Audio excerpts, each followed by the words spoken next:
Okay, so we found out there's a way that we can actually detect heart attacks within 5 years of having one, and that's exciting news. But Dr. Doug also has some great tips on how to prevent heart attacks altogether. Dr. Doug, share those with us. The number one risk in the American diet is related to sugar and carbs and processed foods, those things. That's it. Wow. Here's the other thing. Everybody associates high cholesterol levels with heart attacks, whether it is hereditary and you produce too much cholesterol or it's your way of your diet. You know, you're eating high cholesterol foods. But so there are these healthy people, women and men, who are dying all the time, and they're so healthy, they eat healthy, right? Because they don't get it. They don't get the other real factor that is one of the leading causes of heart attacks. Right. It turns out that what you do in your diet, if you talk about cholesterol, for instance, for years we thought that eating eggs and shrimp and things that are high in cholesterol was going to increase your cholesterol levels. It turns out that numerous studies have shown that's not true. And it's actually important for you. This is another one that I find very interesting. You go to a restaurant and they have egg white omelets. Turns out that if you just eat egg white omelets, it leaches vitamins from your body. You don't get the B vitamins you need. It can actually damage your immune system, make you more prone to heart disease. So you need the egg yolk. You need the egg yolk and it's actually it's almost a perfect food. And so we try and steer people away from avoiding eggs. It also is important to realize that processed foods include soy products that are textured to taste like chicken and steak. They have a lot of salt and preservatives in them, and white carbs basically have minimal nutritional value. They raise your blood sugar very rapidly, cause your body to try and get rid of the sugar in the blood, and your insulin goes up, and then you get hungry a short time later, and bingo. And another one that I find really interesting is that these artificial sweeteners, you know, there have been a number of studies that showed that people that drink diet sodas are on average 15% heavier than people who don't.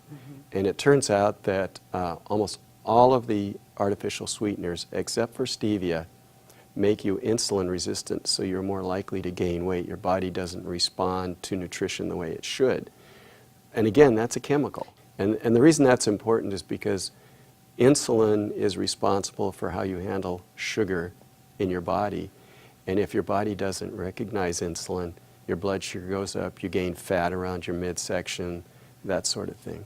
And so when we see people, one of the things that we try and do is we try and treat the person, not the number. And so we always do a lifestyle audit because your lifestyle is so important. Like we said earlier, 90% of heart disease is caused by lifestyle.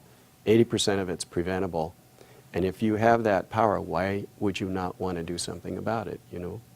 Well, you talked to me about stress levels. So if you eat right and you exercise and you still are at risk, stress affects your heart. Yeah, it turns out that stress is probably right up there with sugar in our American society.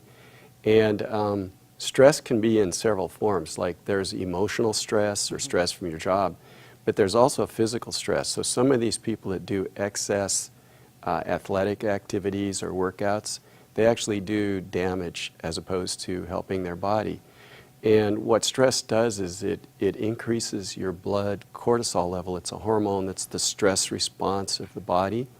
And that increases also adrenaline, which is also a fight or flight hormone in your body.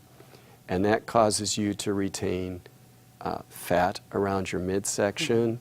It causes you to be more susceptible to inflammation in your joints, in your arteries. And it turns out that it's a horrible thing for your body, stress. And it's one of the hardest to treat because in some cases, so say for instance, it's due to your job. You can't necessarily quit your job or do something about it. But what we found is that there are, again, in terms of prevention, there are things that you can do about it. Meditate, 10 minutes a day. I tell people if you don't want to go through the process of learning how to meditate, even daydreaming 10 minutes a day, just staring out the window and thinking about your dog or your family or your wife or whatever makes you feel good.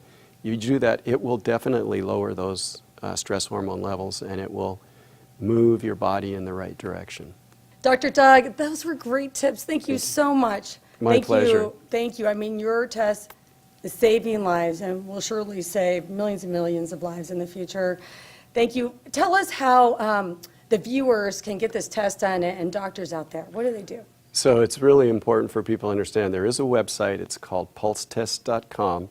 That's PULSTEST.com. And you can go on there and get information about how to get the test. We have a number of physicians and centers around the country and actually around the world that offer it. And we'd like you to go to your doctor and ask for the test so that we can educate them about it, because our goal is to get this out into the community and prevent heart disease.